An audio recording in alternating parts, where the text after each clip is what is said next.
오늘 아침부터 디도서 말씀 보겠습니다. 디도서 1장 5절부터 9절까지 제가 봉독해 올립니다. 디도서 1장 5절부터 9절까지입니다.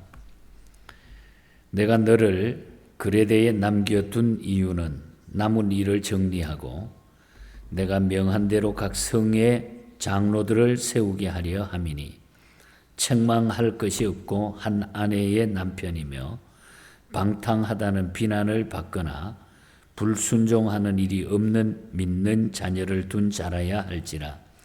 감독은 하나님의 청지기로서 책망할 것이 없고 제 고집대로 하지 아니하며 급히 분내지 아니하며 술을 즐기지 아니하며 구타하지 아니하며 더러운 이득을 탐하지 아니하며 오직 나그네를 대접하며 선행을 좋아하며 신중하며 의로우며 거룩하며 절제하며 미쁜 마음의 가르침을 그대로 지켜야 하리니 이는 능히 바른 교훈으로 권면하고 거슬려 말하는 자들을 책망하게 하려 함이라. 아멘.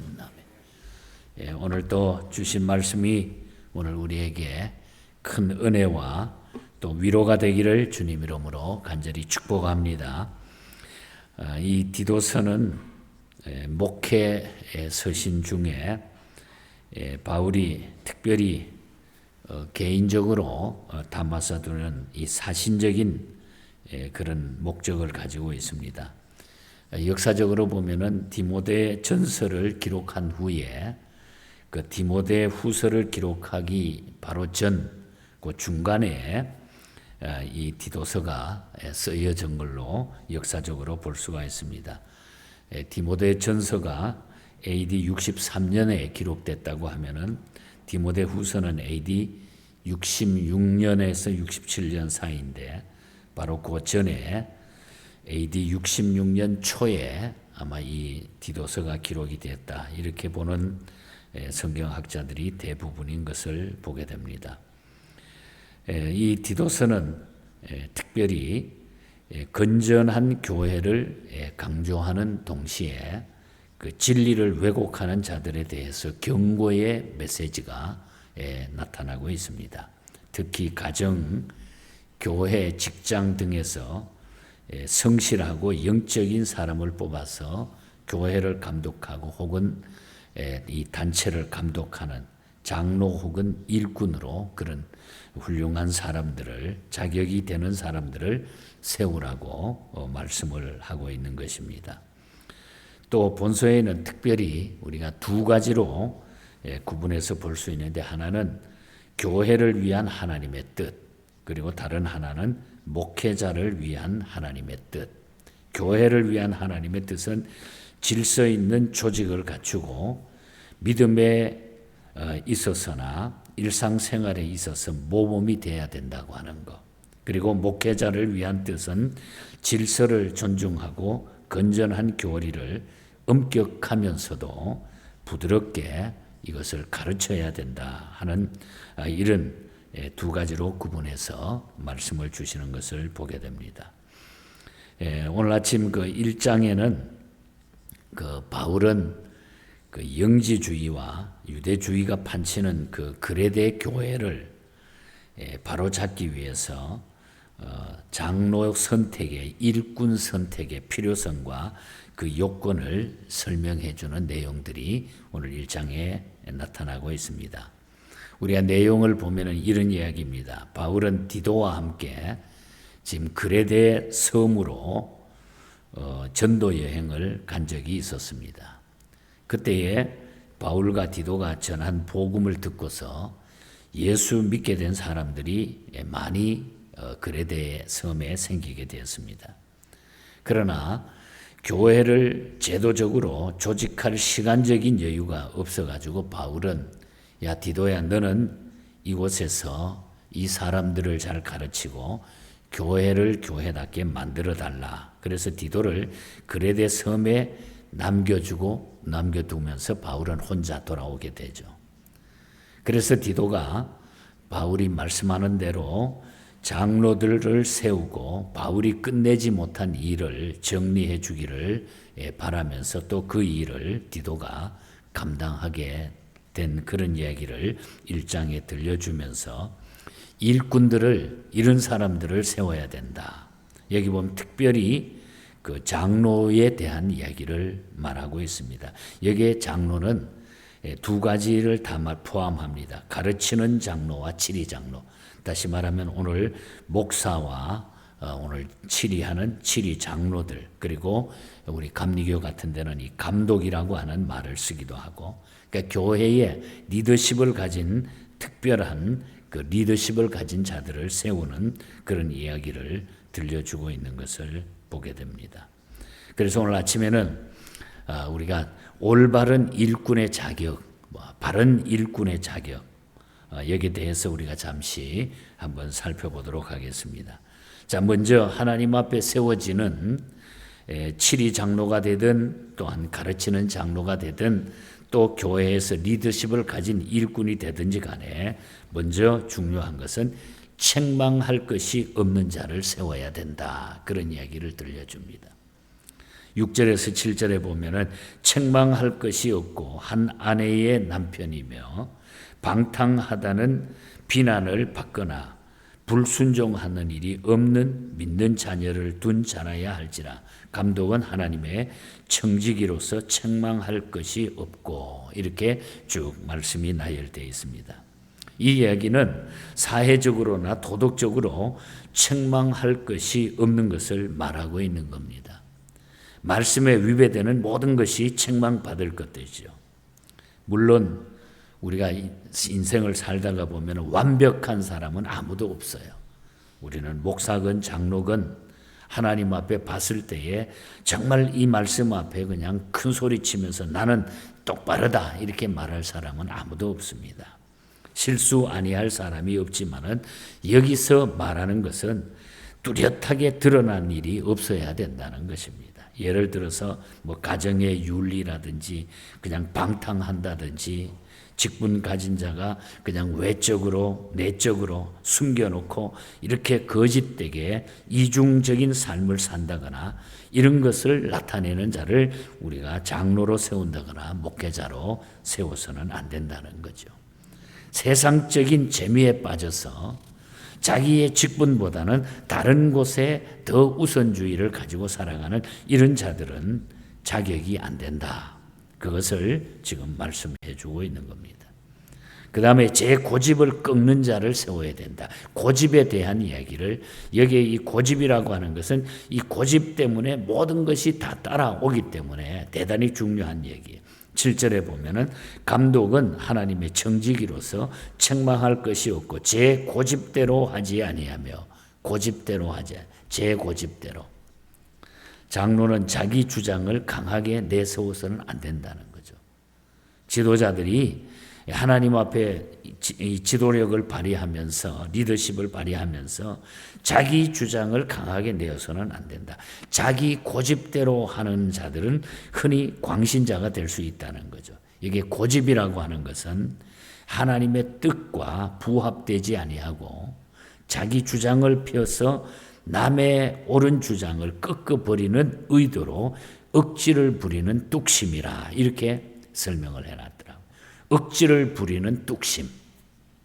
남의 의견을 꺾어버리고 자기 주장을, 자기 의도를 부리면서 억지로 그것을 발휘하는 뚝심. 참으로 좋은 리더십을 가진 자들은 겸손하게 배우려는 자세로 남의 의견을 많이 청취할 수 있어야 된다는 것입니다. 그리고 많이 양보해야 된다는 거예요. 그렇다고 진리까지 양보하는 것은 아닙니다.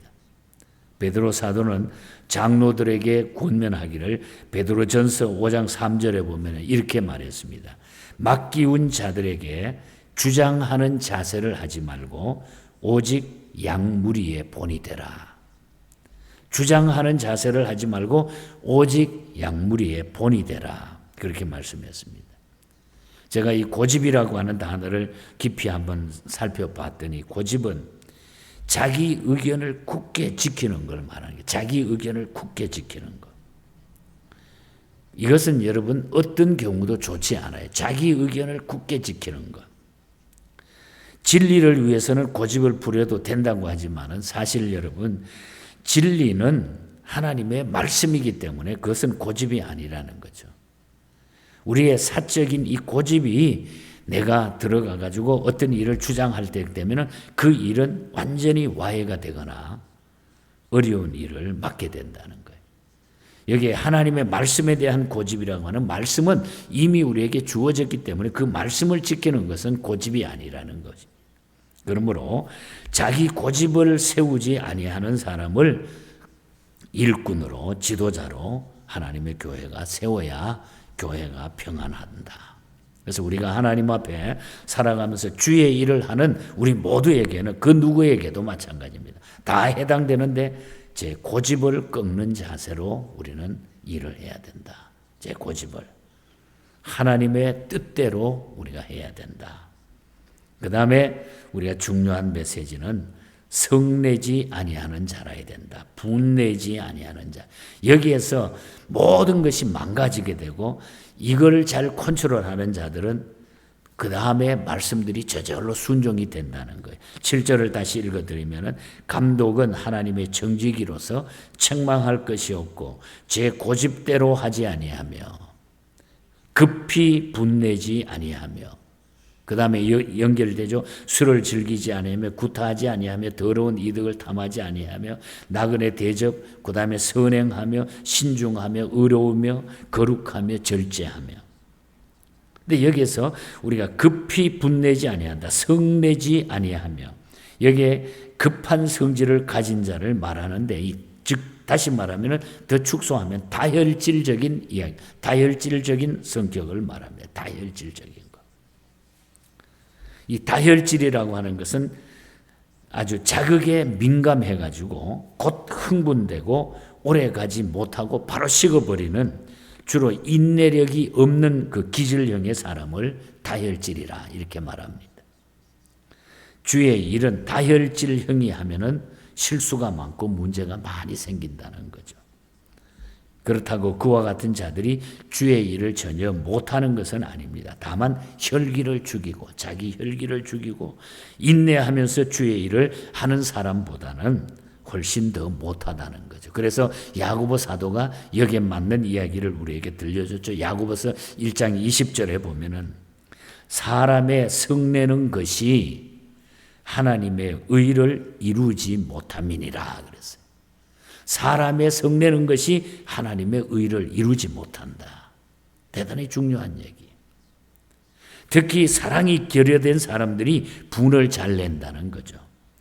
사랑은 오래 참고 견디기 때문에 우리가 사랑을 가지고 있으면은 분내지 아니하고 그것을 인내하며 견딜 수 있다는 사랑의 문제. 그래서 사랑이 많아서 화를 내지 않고 인내하면서 주의 일을 할 수 있는 사람을 일꾼으로 뽑아야 된다. 우리가 그렇게 인내하며 사랑으로 이것을 컨트롤하고 인내하는 자들은 그 다음에 문제가 따르는 것은 다 그것을 받아서 행할 수 있다는 거예요. 나그네 대접도 할 수 있고 선행을 행할 수도 있고 신중하고 의롭게 거룩하게 절제하며 살아갈 수 있다. 그렇게 말씀을 하고 있습니다. 우리는 일꾼에 대하여 이미 앞에서 디모데전서 3장에서도 일꾼에 대해서 언급을 했습니다마는 성경에서 요구하는 기준대로 일꾼들이 세워져 가지고 교회가 평안한 가운데 은혜롭게 발전이 돼야 됩니다. 자기 욕심대로 자기 고집대로 자기 주장대로 하다가 보면은 교회는 평안할 수가 없다. 그래서 목사나 장로는 특별히 이 리더십에 대해서 삼가 조심해야 된다. 그렇지 못하면 하나님을 섭섭하게 해드릴 수밖에 없다는 것입니다. 자, 이제 우리의 말씀의 1장의 결론을 내리면은 자, 우리는 여기에 생각하면 저도 마찬가지고 여러분들도 마찬가지고 다 부족함을 느끼죠. 자격이 없다. 지금까지 살아온 걸 생각하면 야 정말 이런데도 내가 목사고 장로고 내가 이 자리에 있는데 참 자격이 없다. 스스로 우리가 생각이 들잖아요. 그런데 감사한 것은 이 모든 것들을 우리가 이길 수 있는 것은 그래서 우리가 은혜 받고 구원의 확신이 중요하다는 거예요. 성령 충만한 그런 삶이 우리에게 이루어지는 자들은 이러한 것들을 이겨서 다 다듬어서 나갈 수 있다. 다시 말하면 주님의 뜻대로 행할 수 있는 자. 이 말은 은혜 받은 자. 보혈의 공로로 구원의 확신을 가지고 있는 자들은 바로 하나님 앞에 깨끗한 그릇으로 쓰일 수 있다는 거죠. 그래서 우리가 외적인 어떤 것들, 누가 저 사람 뭐 저래, 저 사람 저렇게 살았어, 이게 중요한 게 아니라 우리가 하나님 앞에 보혈의 공로로 내가 구원의 확신을 가지고 성령 충만한 사람이 된다고 하는 것. 영국의 두 여성이 메리 맥스웰 여사하고 아다 깁스 여사가 찬송시를 쓰고 한 분은 작곡을 한 찬송, 우리가 늘 자주 부르는 찬송입니다. 나의 죄를 정케하사. 원래 이 곡명이 뭐냐 하면은 채널리스 올리라고 하는 제목이에요. 다시 말하면 통로로만, 오직 이 통로로만, 한 가지밖에 없다는 거예요. 통로로만. 오직 예수 그리스도를 믿음으로 죄사함 받은 확신으로 진정한 일꾼이 된다. 이 구원이라고 하는 것은 오직 채널리스 올리, 이 통로로만, 한 가지 통로밖에 없다는 거예요. 이것이 바로 이 통로를 통과해야 주님의 뜻을 위해서 내가 살 수 있다는 거예요. 나의 죄를 정케하사 주의 일꾼 삼으신 구세주의 넓은 사랑 항상 찬송합니다. 죄의 짐을 풀어주신 주의 능력 크도다. 나를 피로 사신 예수 내 마음속에 없어서. 늘 구원의 확신을 가지고 피로 사신 주님의 그 보혈의 공로를 내가 확실히 믿고 그 주님이 내 마음에 들어있을 때에는 우리가 부족하고 넘어져도 우리는 이겨나갈 수 있는 하나님의 백성으로, 일꾼으로 쓸 수 있는 자격이 있다는 거예요. 주여 내게 성령으로 충만하게 채우사 생명수가 강물처럼 흐르게 하소서. 성령 충만한 나를 일꾼 삼으신 주 크신 능력 주시어 언제든지 주 뜻대로 사용하여 주소서. 그래서 우리가 구원의 확신, 성령 충만한 이 삶이 우리에게 있을 때 우리는 정말 주님 앞에 칭찬받는 종으로, 일꾼으로 우리가 세움받아 지금까지 왔다고 하는 거죠. 그리고 앞으로도 갈 수 있다는 것. 미국의 아드라이드 폴라드가 당뇨병으로 심한 고생을 합니다. 하나님 앞에 기도하면서 하나님 내가 몸이 너무 약해져서 견딜 수가 없습니다. 그러면서 기도하면서 어떤 집회에 참여했는데 그 집회에 다니엘에 대한 설교를 듣습니다. 은총을 크게 받은 다니엘이라고 하는 이 설교를 듣는 가운데 겸손히 자기 자신을 내리는데 야, 내가 하나님 앞에 큰 은혜를 받고 은총받은 다니엘처럼 되면은 내가 무슨 걱정이 있겠는가. 거기에서 성령께서 역사해 주셔서 큰 은혜가 막 비처럼 쏟아지는 거예요. 폴라드에게. 그래서 이것을 체험하고 하나님 앞에 기도하고 일었었는데 그가 건강이 회복이 되고 당시에 아프리카 선교사를 찾고 있었는데 아프리카 선교사로 지원해 가지고 건강을 회복하고 기도하면서 이 찬송시를 쓴 후에 아프리카 선교사로 떠나게 됩니다. 내가 주님의 뜻을 이루기 위해서 하나님 나를 붙잡아 주신 것 감사합니다. 내가 주님의 뜻대로만 살아가겠어. 그래서 주님의 뜻을 이루소서 고요한 중에 기다리니 주님의 뜻을 이루소서 주님 발 앞에 엎드리니 주님의 뜻을 이루소서 병들어 몸이 피곤할 때 주님 내 손 잡아주시고 나를 새롭게 해 주시옵소서. 여러분 우리가 주님의 뜻대로 행하는 자들을 하나님은 쓰시는 거예요. 약하든지 부족하든지. 그래서 우리는 여기까지 온 겁니다. 얼마나 감사한지. 우리 뭐 화내지요, 넘어지죠. 뭐 조금만 다투다가 확 하고 말이에요. 이랬는데도 하나님이 나를 써주시는 것은 내가 하나님 앞에 은혜 받은 게 있기 때문에. 그래서 나를 쓰신다는 거예요. 나같이 못난 부족한 사람도 목사로 세우시고 또 장로도 세우시고 이렇게 해서 여기까지 온 겁니다. 다 하나님의 뜻이 있는 거예요. 그래서 우리가 하나님 앞에 참 하나님 감사합니다. 귀하게 생각하면서 우리가 자격 여부를 따지는 것보다도 우리가 하나님 앞에 은혜 받은 자로서 바른 삶을 살아가는 것. 이게 가장 중요한 메시지예요. 그래서 여러분들 우리 하나님 앞에 부끄러움 없이 우리의 삶을 다 내리고 주님의 뜻을 이루어 나가는 저와 여러분이 되시기를 주님 이름으로 간절히 축복합니다. 하나님 아버지